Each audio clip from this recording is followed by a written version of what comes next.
ufite ugutwi niyumva ibyo Mwuka abwira amatorero. Unesha nzamuha kuri manu yahishwe, muhe n'ibuye ryera ryanditsweho izina rishya ritazwi n'umuntu wese keretse urihabwa.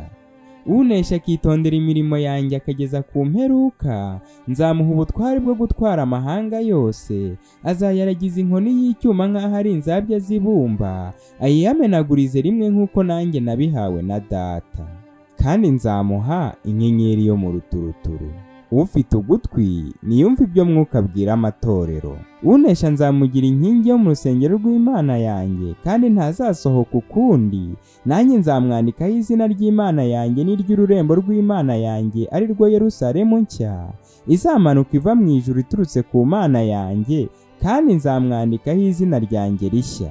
Ufite ugutwi niyumva ibyo Mwuka abwira amatorero. Unesha nzamuha kwicarana nanjye ku ntebe yanjye y'ubwami, nk'uko nanjye nanesheje nkicarana na Data ku ntebe ye.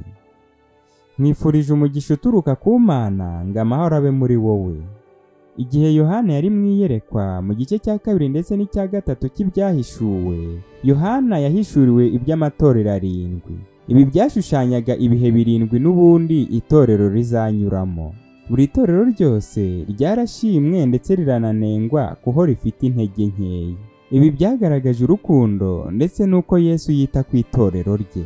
Abo nkunda bose ndabacyaha nk'abahana ibihano. Nuko rero ugira umwete wihane. Dore mpagaze ku rugi ndakomanga. Umuntu niyumva ijwi ryanjye agakingura urugi, nzinjira iwe dusangire. Buri torero ryose iyo Yesu yamaraga kuvugaho rifite intege nkeya ndetse akanarishimira ibyo rikora neza, yasozaga ribwira ingororano rigenewe, ariyo magambo twatangiye twumva. Ariko nk'uko byanditswe ngo iby'ijisho ritigeze kureba n'iby'ugutwi kutigeze kumva, ibitigeze kwinjira mu mutima w'umuntu, ibyo byose Imana yabyiteguriye abayikunda. Yesu ni umubyeyi mwiza w'umunyarukundo. Ibyiza gusa nibyo ategura abamukunda ndetse bakanamwubaha. Ntacyo umwana w'umuntu yagura urukundo rw'uyu munyampuhwe utinda kurakara ndetse akababarira ibyaha byose. Ijuru ni ingororano ikomeye uyu munyampuhwe asezeranira umunyabyaha wese wemera guhindukira akareka ibyaha bye, maze akamwizera, akizera yuko amaraso ye yamenwe ku bwe.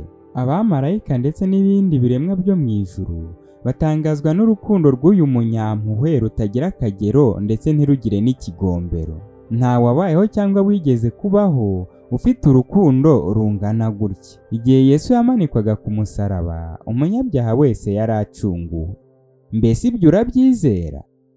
Kwizera igitambo cya Yesu ku musaraba nibyo byonyine biduhesha kuba abana b'Imana. Yesu aramubwira ati, ninjye kuzuka n'ubugingo, unyizera naho yaba yarapfuye azabaho, kandi umuntu wese ukiriho unyizera ntazapfa iteka ryose. Mbese wizeye ibyo?